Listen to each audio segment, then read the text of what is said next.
Hello, America and the world. Welcome to another episode of Life After Lockup. This is a program that is designed to show you, the public, another side of the criminal justice system. We want you to understand exactly who we are, where we've come from, and maybe what we're doing now. Hopefully, some of these programs will let you know that we are human and that we can give back to the society. Just want to let you know some things that Life Community is doing in the city of Paducah, Kentucky. Every first Monday, all ex-offenders are encouraged to come to the W.C. Young Community Center at 5:30, where we just try to help you to get back on your feet, give you motivational type talks just to get you back motivated to get your future back started again. Every second and fourth Monday, we have something called Teen Ease. That's for teenagers 13 to 19. We have that at the community kitchen on Jefferson Street. Every second and fourth Monday from 5 to 8. Also, every Tuesday morning, we have a program called Life, the Lifesaver classes, where we have classes. There is an 8-week class for anyone with any life-controlling issue. Don't have to be drugs or alcohol. It could be unforgiveness, hatred, malice, whatever you have in your spirit that's causing you to hold back or be held back from your future. Come to those classes and we'll try to help you to get past some things. We also have classes for men, classes for women, classes for married couples. These classes are open to the community. You can come out at any time and join us in any of these classes. If you need information, 270-575-3823, and we can let you know exactly what's going on. We are so excited today. I am so excited. This is a friend of mine, comes from out of state. We're gonna welcome him, Minister Karlton Harris. How you doing, sir? I'm doing good, and you? Marvelous, man. Absolutely marvelous, man. I'm glad to have you today, and I kind of shot through all that introductory and things so I can get to your story. Now, first of all, you came up here from where? Kankakee, Illinois. Okay, so how long did it take you to get here? It was about 315 miles. Took me about 4 hours to get here. Okay, good enough, man. Glad you're here, man. I'm really glad because you have a very, very powerful testimony, very powerful story. And I just kind of want to go back before we kind of go into what you're doing now. When did you first enter into the criminal justice system and what you're going in for? And basically, how long were you there? Kind of, if you can kind of answer those. I know it's about 3 or 4 questions, but right. You kind of answer that, man. That's okay. Back in 1994, I was sentenced to 4 years in the Illinois Department of Corrections. Former drug dealer, former gang member from the Southside of Chicago. Okay. At the age of 18, I went to prison for the first time. After serving approximately 1 year, I was released on house arrest. Without a desire to change my thinking, my mindset, my actions while I was in prison, I came up with a plan to go right back out into the community, right back to selling drugs, right back to the same lifestyle. Okay. And after being free for 3 months, I was rearrested, reincarcerated. And at the age of 19, for the second time, I was sentenced to 18 years in prison. Ooh. So now at the age of 19, I'm back in prison with an 18-year prison sentence. And it was at that time that, I sat down and evaluated my life and said, you know what, Karlton, there's more for you in life. You can't keep coming in and out of the justice system. You can't continue to waste your time. You can't continue to disappoint your parents, disappoint those who have been standing in your corner to motivate you to do what's right. So the key thing that I had to do while I was in prison the second time was to transform my thinking. Because I realized that my actions are only manifestations of my thoughts. Wow. So once I changed my thinking, it was only then that I became a new individual. And once I changed my thinking, my lifestyle changed, my actions changed. I educated myself while I was in there. And one thing I really motivate individuals that are in prison to, go to school while you're in there. Readjust your thinking, readjust your lifestyle, readjust your friendships or your associations with the people who you think are your friends. Especially when you're involved in gang activity. They tell you that this is your family, that they love you, that they're going to be there for you. But when your back is against the wall, they're nowhere to be found. So the second time in prison, I made some life adjusting, redirection of my thinking, redirection of my lifestyle. And after serving 5 years, God opened up the door for me, and I was released. And I was released on February 14th, Valentine's Day of 2000. Of 2000. Of 2000. So it's been Wow. over 11 years that I've been free and now running strong, going back into the prison system, motivating the men and the women that are currently incarcerated in the Illinois Department of Correction, Wow. Georgia Department of Correction, Texas Department of Correction, Indiana Department of Correction. So I do it full time. I travel and evangelize the prison system to let them know, hey, if I can change, anybody can change. Man, let me ask you this question, man. This is really good stuff. Now you went in and stayed in about a year the first time, then 5 years the second time. Absolutely. So a total of 6 years total in the criminal justice system. And you went back in at 19. At 19. Wow, man. Now as a 19-year-old, because my youngest son is 21, I think 21, 22. At 19 years old, how was it in prison at that age? You know what? My mindset was a mindset that I'm tough, that this is something that was cool. And as I look at the family, my father's side of my family, maybe 80 to 90% of the men on my father's side of the family had been to prison. Oh, okay. So it was almost like a generational curse being passed down. It was almost like the family members, especially the males, condoned that type of behavior. It was okay to go to prison. Wow. You know, I didn't have anyone pull me to the side saying, Karlton, you shouldn't sell drugs. Wow. I didn't have anybody pull me to the side, you know what, why you drop out of school, why you're not doing this, why you're not doing that. Although I had that potential, it was almost like a stamp of approval to live that type of lifestyle. Wow. Not to mention that I grew up in a single parent home without a father figure there to lead and guide me in the right direction. Man. So as we look at the young people, the 18-year-olds, the 17-year-olds, all the way down to the 10-year-olds, because to tell the truth, I actually started gang activity at the age of 10. Wow. I shot my first gun at the age of 9. Wow. Why? Because it was condoned. Right. I never forget the day that I had an uncle pull me out, had a little 38 gun, and say, hey, look, you want to be a man? Let me teach you how to shoot this. Held the gun in my head and told me to pull the trigger. Wow. So the mindset, exactly. So from a young age, the mindset was instilled in me that was being a man. Wow. Wow. See, we don't realize how much the absence of a father, how much that impacts the young child, and the wrong kind of father figure. Exactly. Also, because you had, even though your father wasn't there, you had father figures, but they were the wrong kind. Exactly. Exactly. And what they were doing, they were teaching you the wrong kind of lifestyle, but you didn't know any better. That's so right. if you didn't know any better, then like you said, you gravitate to that thing, and then before you know it, your life could have been ruined. That's right. I mean, 5 years going in at the age of 19, finding yourself. And I like one thing that you say, and I try to say this to all the guys that I talk to in prisons as well. You might not like being there. It's probably crazy you being there. You don't like it. It's hard ship on you and the family.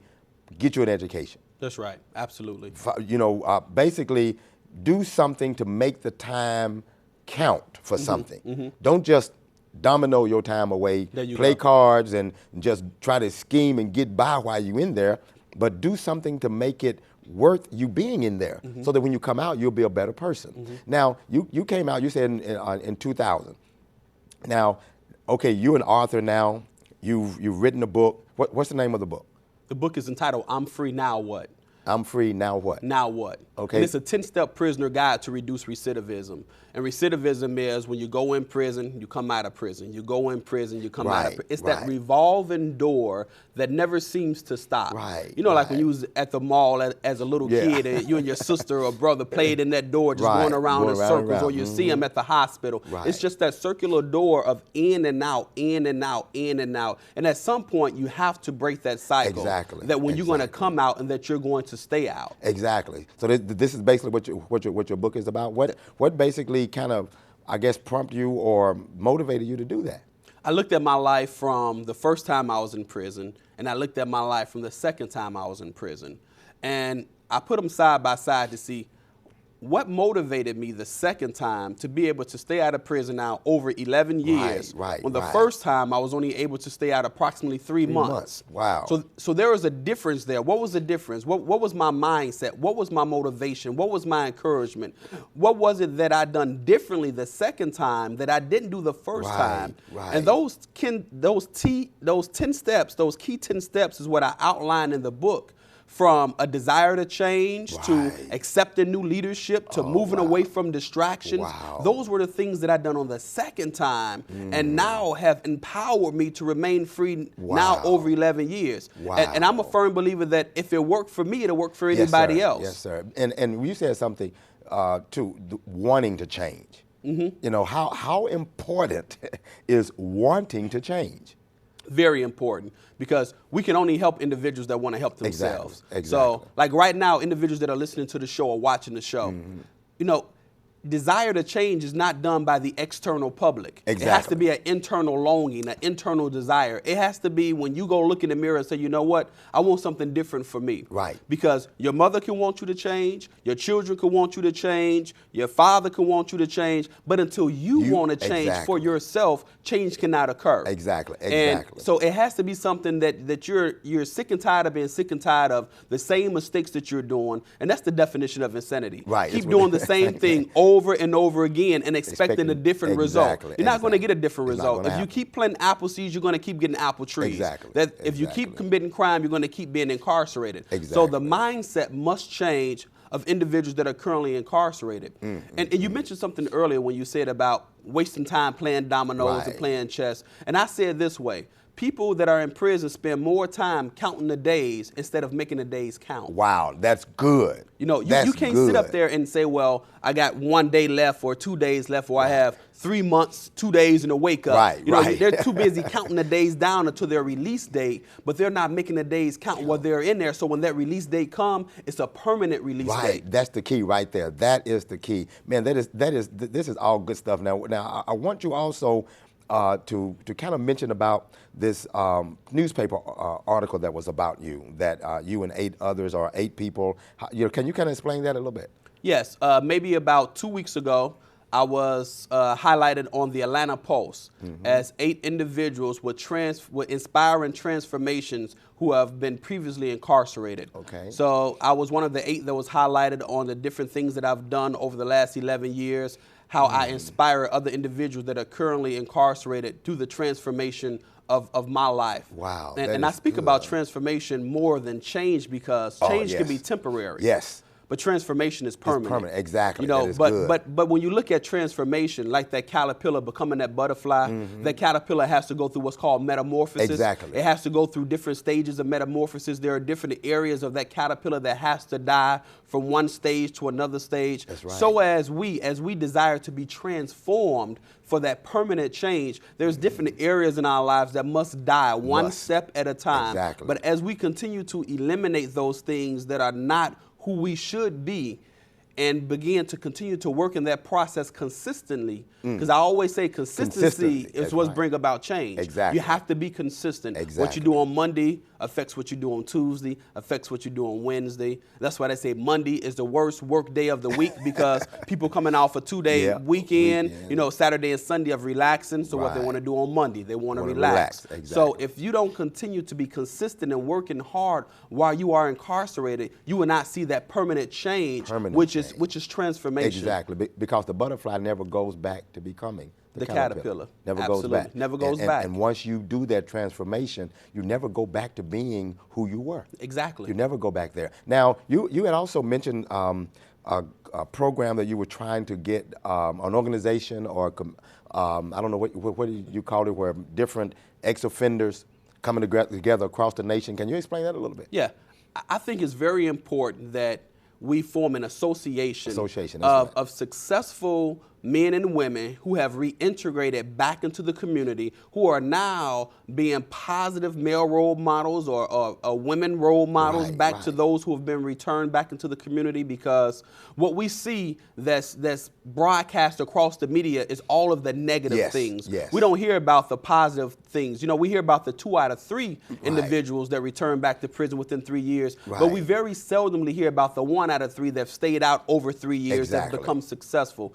So my heart's desire is to form an association of individuals like yourself and myself and other individuals who've been out and have been successful and now are being fathers to their children, Right, mothers to right. their daughters, Right. back active into the community. And now we can stand up not only 100 strong, 1,000 strong, but you know, right now there are 2.4 million people that are incarcerated. Wow. every year 650,000 are released back into the community. Wow, wow. I'm a firm believer that out of those 650,000, at least that 1/3 that's remaining free, which is 215,000 Right, approximately. right. Where are those individuals at? Exactly. Why are they not spotlighted? Why we don't hear about the successes that they've made of their lives? Right. And if we can get all those individuals together, form one association, we can do an impact in our nation and showing that, look, this is what transformation look like. It's not once a criminal, always a criminal. That's the mindset. You know, we see all the television shows that depicting what prison life is like. It's not really like that. It's not really like that. And what they're doing, they're making the system, the prison system, so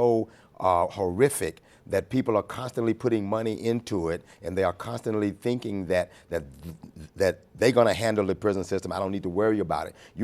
Most of the society don't really have a clue as to the whole prison system organization. They don't have a clue to it unless something happens to where they are involved in it. That's right. So with this association, and I like that. This would be something that all across the nation people can get involved in, and like you said, become strong enough to hopefully maybe get some laws changed, because we have more people in prison in this country than any country in the world. That's right. And why is that? That's the truth. Because the laws are so written to where people have to be hard on crime. If any politician that is trying to be elected, if he is soft on the criminal justice system or really trying to speak truth about it, then he's not going to get elected. He needs to be really, really, really hard on it, because this is the way society sees us. So any ideas, because I like this association thing, any ideas as to how we can get this thing started? Well, I think we can start with ourselves. I mean, I'm ready. Hey, like I was saying earlier, there are some people who are initiators or fire starters, and there are some people who are logs that jump into the fire once it starts burning. Right. So we have to start the fire saying, look, this is what we want to do. And if individuals are willing to jump on board, because you have some individuals that don't want to talk about their past. Exactly. But I have no problem talking about my past, either. because people see me today and say, well, Karlton, had you never told me your story, I'd have never known you've been in prison. Right. But you know what? I want you to see who I am today, Right. in light of who I was on yesterday. Exactly. Because Exactly. you see who I am today, but you don't know the struggles of my past. Exactly. And most individuals will see your success, but they don't know what you've done to become successful. Exactly. The many nights I've cried when I couldn't find a job, doors slammed in my face. Right. When I found my first job, when I had to walk an hour just to get to work. But I was motivated because I said, you know what? I'm not returning back to the lifestyle of crime. Exactly. And I do believe there needs to be balance between justice and reentry. Exactly. Yes, there are certain individuals who don't have a mindset to change, who deserve the punishment that they receive. Exactly. I'm a firm believer in that. But then at the same time, there are individuals who've made the appropriate adjustments, who should be given a second chance or another chance when they're coming back into the community, and every door is not slammed in their face. Right. Because all individuals are not going to be like myself saying, you know what, come hell or high water, I'm still going to make it. Right. Even though you slam a door in my face, I'm going to keep knocking. Right. You're going to have individuals when the door slammed in their face, they're going to say, you know what, forget it, you slammed the door in my face, I'm going to go back and do what I know to do, which is sell drugs or rob or do whatever it is that's negative. So we need to kind of like make it a little bit easier. I'm not saying give everybody a green light to go back, but we need to lighten the load a little bit to make it a little bit easier for those that are returning back into the community, so they don't have so many barriers that exist. And that's the key right there, the barriers. Because I interviewed one lady that came out with, she had a family and everything, man, and she couldn't get in housing. She couldn't even, with nowhere to go, with absolutely no shelter over her head. She couldn't get in public housing because of the laws. That's right. And I understand laws, but also, like what you said, there needs to be some compassion, some consideration, some doors that are automatically open for people, so that the barriers will not send them back. Because people will have this mentality, survival at any cost. Absolutely. They're going to survive. They're not going to just die. So if going back to what they know is what they can do, then that's what they're going to do. That's true. And if society sees us different, that's right. If that person, that business owner, sees us different, if that person that's making the laws sees us a little bit different, then maybe the laws would be adjusted just enough to give those like you and I an opportunity to do or die.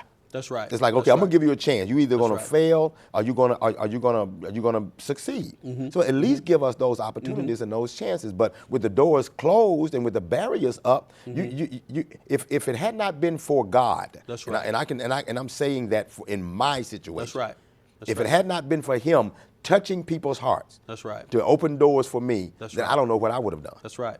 And I agree totally. The same thing goes for me because it's the favor of God that has Right. opened up all the doors for myself. I cannot say because I done this or done that or done this because had not God given me the favor with individuals to Exactly. give me an opportunity, Right. I would not be who I am today Exactly. or where I am today. Exactly. So you're absolutely right. But at the same time, I like to say that individuals that are incarcerated must be aware of what the barriers are. One of the barriers for successful reentry is employment. Right. One of them is education. Right. One of them is strong family support systems. Right. So let's Very look at this, good. education. If education is a barrier and you're incarcerated and you know that education is a barrier, why aren't you going to school while you're in there? Right.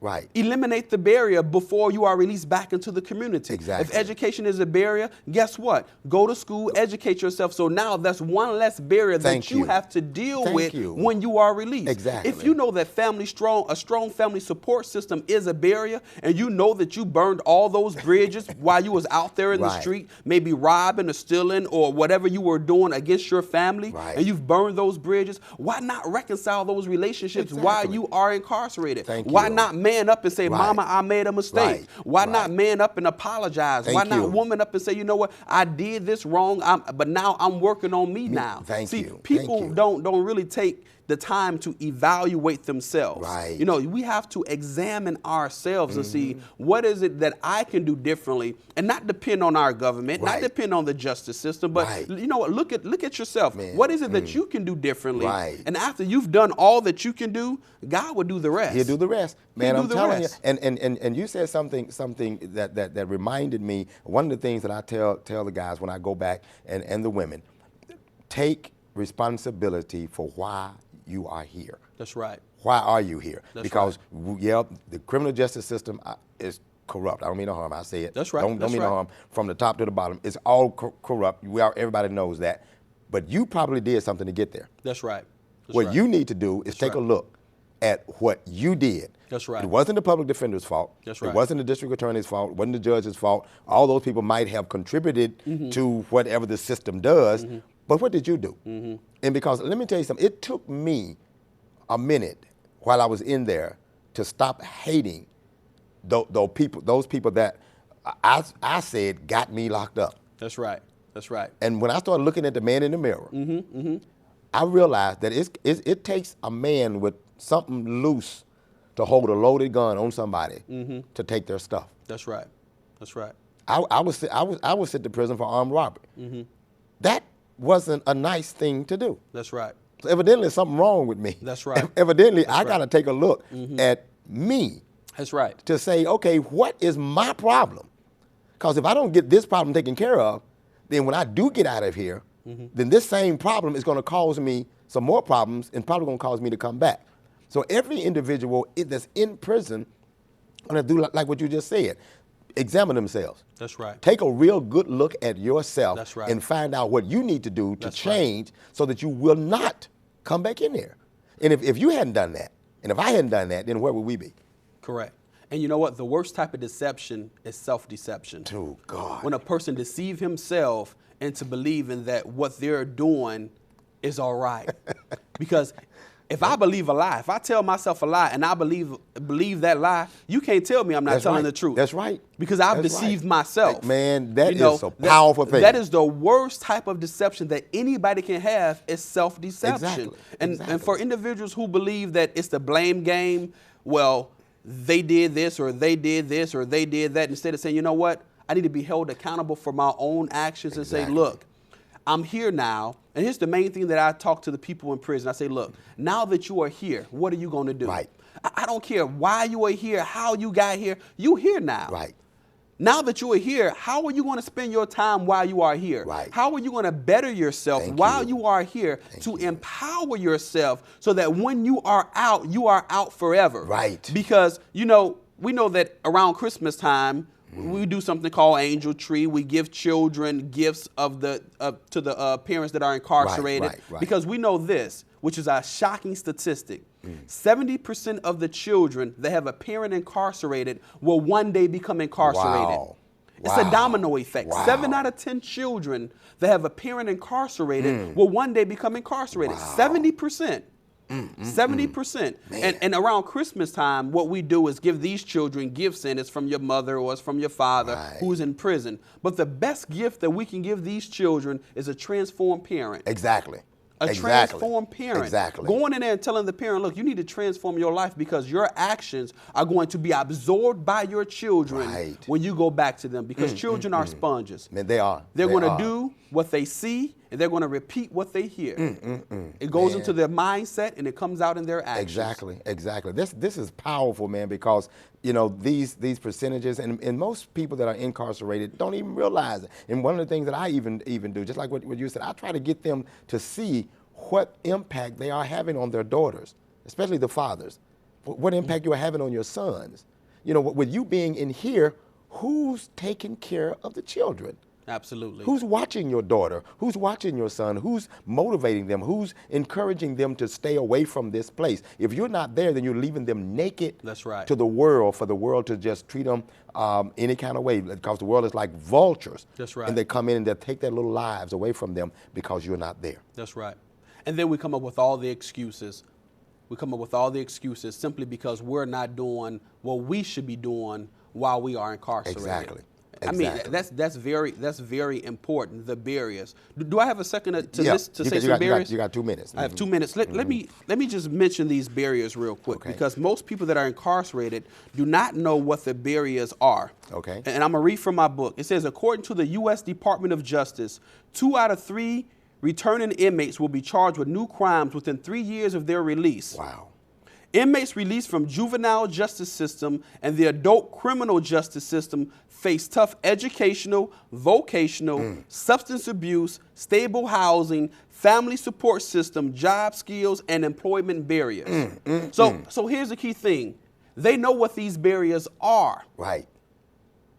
Why not do something about them? That's the key. If I know what the barriers are, it's my job to try to eliminate them before I encounter them. It's an open book test, people. Man. It's an open book test. And it's all your choice. You got to make the choice. Man, this has been good. This has been so good. Man, I can sit and talk to you for another 30 minutes, but we don't have 30 minutes. But this has been a great show, and thank you so much for checking us out on Life After Lockup. You can see us on YouTube. Go let somebody know about the program. Type in Life After Lockup. Thank you so very much for watching the program, and you have a marvelous day.